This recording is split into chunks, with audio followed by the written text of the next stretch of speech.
اور جسم اس قدر بھاری ہو رہا تھا کہ سانس لینا بھی مشکل ہو رہا تھا، لیکن دل سے قرآنی آیات جاری تھی۔ جب کافی دیر تک مجھے کسی نے نہ چھوا تو میں نے بند آنکھیں کھول دی۔ چڑیل غائب تھی، لیکن اس کی جگہ آگ بھڑک رہی تھی جس کی روشنی سے پورا جنگل نظر آ رہا تھا۔ آگ کی تپش میرے ٹھنڈے جسم کو گرم کر رہی تھی اور میں سکون محسوس کر رہا تھا۔ پھر دیکھتے ہی دیکھتے اس آگ نے ٹھنڈا ہونا شروع کر دیا اور دوبارہ وہی چڑیل نمودار ہوئی۔ اس دفعہ اس کی شکل دیکھ کر میں زور سے چیخا۔ ایک انسانی ہڈیوں کا ڈھانچہ تھا اور اس پر اس چڑیل کا منہ تھا، وہی خوفناک صورت، وہی نوکدار دانت، وہی خونی آنکھیں۔ وہ ڈھانچہ رینگتا رینگتا میری طرف بڑھ رہا تھا۔ میرے اوپر پڑا ہوا بوجھ ختم ہونے لگا اور میں خود کو ہلکا پھلکا محسوس کرنے لگا۔ اس ڈھانچے نے اپنے ہڈیوں نما ہاتھ میری طرف بڑھانا شروع کر دیے اور میرے گلے کے قریب ہی اس کے ہاتھ رک گئے۔ بے شک اللہ تعالیٰ کے کلام میں بہت اثر ہے۔ میں اٹھا اور قرآنی آیات پڑھتے پڑھتے بھاگنے لگا۔ منزل نظروں سے غائب تھی۔ اگر ہمت ہار جاتا تو ضرور آج میں چڑیلوں کا لقمہ بن چکا ہوتا۔ بھاگتے ہوئے بھی تھوڑی ہی دیر گزری تھی کہ مجھے جنگل سے تیز روشنیاں نظر آئیں۔ یہ روشنیاں کسی گاڑی کی تھی اور یہ وہی دوشیزہ کی ہو سکتی تھی۔ اور کون تھا جو اس ویرانے میں آتا؟ اور گاڑی دیکھ کر میرے اندر کچھ حوصلہ پیدا ہوا اور جینے کی کرن نظر آئی۔ میرے اشارہ کرنے کے بغیر ہی گاڑی میرے قریب رک گئی۔ میں نے پیچھے کی جانب دیکھا تو چڑیل نما ڈھانچہ غائب تھا۔ وہ دوشیزہ لبوں پر مسکراہٹ لیے گاڑی سے باہر نکلی اور بولی، آپ ناراض تو بہت ہوں گے، لیکن کیا کروں، یہ کمبخت گاڑی راستے میں پھر خراب ہو گئی تھی۔ کافی تنگ کیا اس نے، اس لیے اس کے بعد تمہیں تلاش کرتی رہی۔ اور تم ہو کہ اب ملے ہو۔ تم وہ جگہ چھوڑ کر کیوں آئے تھے؟ میرا انتظار تو کیا ہوتا۔ اس سے قبل کہ میں اسے غصہ دکھاتا، اس نے ایسی باتیں کر کے مجھے میری غلطی کا احساس دلا دیا۔ واقعی میں نے وہ جگہ چھوڑ کر غلطی کی تھی۔ بہرحال میں اس کے ساتھ گاڑی میں بیٹھ گیا اور گاڑی ایک پوری رفتار سے جنگل کو عبور کرنے کے بعد اس چھوٹی سی سڑک پر دوڑنے لگی اور جلد ہی بڑی سڑک پر آ گئی۔ کلائی پر بندھی گھڑی پر نظر ڈالی تو رات کے 11 بج چکے تھے۔ خالی پیٹ کی وجہ سے بولا نہیں جا رہا تھا اور وہ بھی میری حالت جان چکی تھی۔ راستے میں ایک ہوٹل کے قریب اس نے گاڑی روکی اور ہم دونوں اتر کر اس ہوٹل میں چلے گئے۔ اس کے ساتھ چلتے ہوئے میں نہ جانے کیوں فخر محسوس کر رہا تھا۔ میں سوچ بھی نہیں سکتا تھا کہ زندگی میں اتنی حسین و جمیل لڑکی میرے قریب ہوگی۔ اونچا لمبا قد، اسمارٹ جسم، یعنی خدا نے اسے انتہائی محنت سے تراشا تھا۔ ہم دونوں ایک ٹیبل پر بیٹھ گئے اور آرڈر کے کچھ دیر بعد کھانا ٹیبل پر سجا دیا گیا، جسے میں اکیلا ہی کھاتا رہا کیونکہ اس نے بتایا کہ وہ بھی گھر سے کھانا کھا کر چلی تھی۔ کھانے کے دوران ہی اس نے اپنی پسندیدگی کا اظہار کرتے ہوئے مجھ سے کہا، میں اپنے والدین کی اکلوتی اولاد ہوں، وسیع اور اس جائیداد کی مالک ہوں اور تمہیں پسند کر بیٹھی ہوں، کیا تم میرا ساتھ دو گے؟ اس کی اس بات پر میں اچھل پڑا جیسے اس نے میرے دل کی بات چھین لی تھی۔ میں نے کہا، میں تو پہلی نظر میں ہی آپ کو دل دے بیٹھا تھا، آپ کی حسین صورت کا دیوانہ ہو گیا تھا، آپ کی نرم زلفوں کا اسیر ہو گیا تھا، لیکن اظہار کی ہمت نہ تھی۔ وہ بولی، میری زلفوں کے ہزاروں جوان اسیر ہوئے، میرے حسن کے بہت دیوانے پیدا ہوئے اور نہ جانے کن کن کا میرے ہاتھوں خون ہو چکا ہے۔ خون؟ میں چونکا تو وہ مسکراتے ہوئے بولی، ڈر گئے ہو؟ میں نے کہا، نہیں تو میں تو اپنا سب کچھ ہی آپ کے نام کر چکا ہوں، کاش کہ آپ کی باہوں میں ہی میری موت آ جائے۔ وہ بولی، میں بہت ظالم ہوں، جب کوئی مجھ سے نفرت کرتا ہے تو میں اسے زندہ نہیں چھوڑتی۔ نہ تو میں راتوں سے ڈرتی ہوں اور نہ ہی ویرانوں سے۔ یہ راتیں، یہ ویرانے میری زندگی کا حصہ ہیں، مجھے کسی چیز سے خوف نہیں آتا۔ واقعی اس کی بہادری تو میں دیکھ چکا تھا۔ وہ واقعی نڈر اور ہوشیار عورت تھی، جس قدر حسین تھی اس سے بڑھ کر بہادر بھی تھی۔ میں اسے پا کر خود کو آسمان کی وسعتوں میں اڑتا ہوا محسوس کر رہا تھا۔ میں بھی اکیلا ہی تھا، نہ بہن نہ بھائی، والدین ایک حادثے میں وفات پا چکے تھے۔ میں اپنی مرضی کا مالک تھا، جو دل چاہتا تھا وہی کرتا تھا۔ اب میری منزل مجھے مل چکی تھی۔ میں نے اس کا نام پوچھا تو وہ ایک پیار بھرے انداز سے بولی، جو نام آپ کو زیادہ پسند ہو وہی مجھے دے دو۔ میں نے اس کا نام نجمہ رکھا۔ وہ کہنے لگی، آج کے بعد میں تمہاری نجمہ ہوں، لیکن اگر مجھ سے بے وفائی کی یا نفرت کی تو انجام؟ میں نے کہا، انجام میں جان گیا ہوں۔ کھانے سے فارغ ہو کر ہم دوبارہ گاڑی میں بیٹھ گئے اور گاڑی ایک مرتبہ پھر ہواؤں سے باتیں کرنے لگی۔ جلد ہی ہم دوست کے گاؤں کے قریب پہنچ گئے۔ اس نے مجھے وہاں اتارا اور وہ بولی، کل رات اس سڑک پر آ جانا، میں انتظار کروں گی۔ میں نے حامی بھر لی اور دوست کے گھر کی طرف چل پڑا اور وہ واپس چلی گئی۔ دوست نے بارات میں شامل نہ ہونے کی وجہ پوچھی تو میں نے تمام حقیقت سے اس کو آگاہ کر دیا، اور وہ پوری رات میں نے نجمہ کے تصورات میں گزار دی۔ دوسرے دن سارا وقت گپ شپ میں گزرا، اور جب رات کے سائے پھیلنے لگے تو میں بغیر کسی کو بتائے گھر سے نکل آیا اور چلتا چلتا سڑک پر پہنچا، لیکن وہاں وہ نظر نہ آئی۔ میں سڑک پر ہی ادھر ادھر ٹہلنے لگا۔ اچانک مجھے کسی کے چلنے کی آوازیں آنے لگی، اور چلنے والا نظر نہ آ رہا تھا، لیکن قدموں کی آواز قریب سے قریب تر محسوس ہو رہی تھی۔ جوں جوں چلنے کی آوازیں قریب آتی جا رہی تھی، میں خوف سے پسینہ پسینہ ہوتا جا رہا تھا۔ قدموں کی آواز سے زمین ایسے ہل رہی تھی جیسے زلزلہ آ رہا ہو۔ چند لمحوں بعد قدموں کی آواز ایک جگہ رک گئی، اور میری آنکھوں کے سامنے وہی چڑیل سر اٹھانے لگی۔ اس کی شکل دیکھتے ہی میں نے بھاگنا شروع کر دیا، اور جو کچھ زبان پر آتا گیا پڑھتا رہا، اور جتنی رفتار سے میں بھاگ رہا تھا اتنی ہی رفتار سے مجھے اپنے پیچھے انہی قدموں کی آوازیں آ رہی تھی۔ آخر کار میں گاؤں پہنچ گیا۔ گاؤں پہنچتے ہی مجھے پیچھے سے قدموں کی چلنے کی آوازیں غائب ہوتی محسوس ہوئی۔ میں نے سکون کا سانس لیا۔ میں ابھی دوست کے گھر جانے کا سوچ ہی رہا تھا کہ اسی سڑک سے مجھے تیز روشنیاں اپنی طرف بڑھتی ہوئی نظر آئیں۔ یہ قدرتی بات تھی کہ جب میں اس دوشیزہ کو دیکھ لیتا تھا اپنا خوف بھول جاتا تھا۔ چہرے پر جو ڈر و خوف پیلے رنگ کی جھلک ہوتی ایک دم سے سرخ رنگ میں تبدیل ہو جاتی۔ روشنیاں میرے قریب آ کر متھم ہو گئی، اور گاڑی میں ہی بیٹھے بیٹھے نجمہ نے مجھے ایک مسکراہٹ کے ساتھ اپنی طرف اشارہ کیا۔ آج وہ ایک دلہن کی طرح سجی ہوئی تھی۔ وہی سرخ لباس، سرخ دوپٹہ اور ہاتھوں پر مہندی لگی ہوئی تھی۔ وہ پہلے سے کہیں زیادہ خوبصورت اور پرکشش نظر آ رہی تھی۔ میں فوراً گاڑی کی طرف بھاگا۔ اس نے دروازہ کھول دیا اور میں گاڑی میں بیٹھ گیا۔ گاڑی پوری اسپیڈ کے ساتھ بھاگنے لگی۔ اب گاڑی ایک نئی راہ کی طرف بھاگی جا رہی تھی، اور مجھے کوئی خطرہ نہ تھا۔ زندگی موت تو اپنے ہمسفر کے نام لگا چکا تھا۔ اب وہ جہاں چاہے لے جاتی، مجھے کوئی فرق نہ پڑتا۔ ایک جگہ جا کر گاڑی رکی۔ یہ کوئی جنگل تھا جہاں ایک عالیشان بنگلہ تھا۔ گاڑی سیدھی اس بنگلے میں گھس گئی۔ میں اس بنگلے کو دیکھ کر حیران ہو رہا تھا۔ اس سے زیادہ حسین عمارت میں نے آج تک نہ دیکھی تھی۔ اس بنگلے میں خوبصورت شیشوں سے تیار کردہ بے شمار کمرے تھے۔ ہر کمرے میں جدید قسم کے صوفے اور بیڈ سجے ہوئے تھے۔ وہ مجھے بنگلے کے ہر کمرے کا سروے کروا رہی تھی، لیکن وہاں کوئی انسان نظر نہ آتا تھا۔ اتنا وسیع اور اس بنگلہ لیکن سنسان۔ چلتے چلتے وہ ایک تہہ خانے کی طرف جانے لگی۔ میں بھی اس کے پیچھے پیچھے چلتا رہا۔ یہ ایک بہت بڑا ہال کمرہ تھا۔ اس میں قطاروں میں بیٹھے ہوئے حسین و جمیل نوجوان لڑکے اور لڑکیاں نظر آئے۔ ہمیں دیکھ کر وہ سبھی اٹھ کھڑے ہوئے جیسے کسی سردار کا استقبال کیا جاتا ہے، اور اسی طرح ہمارا استقبال ہوا۔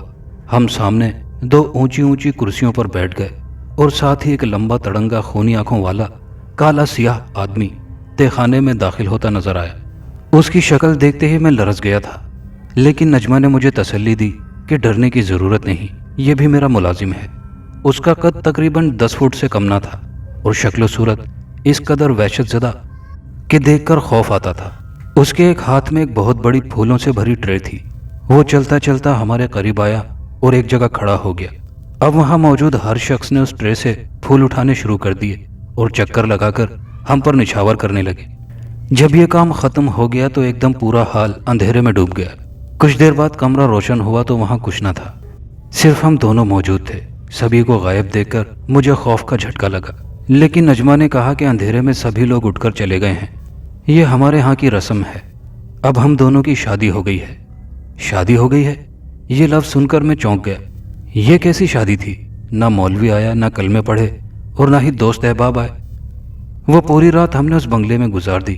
صبح ہوئی تو نہ وہ بنگلہ تھا، نہ خوبصورت کمرے، صرف جنگل ہی جنگل تھا۔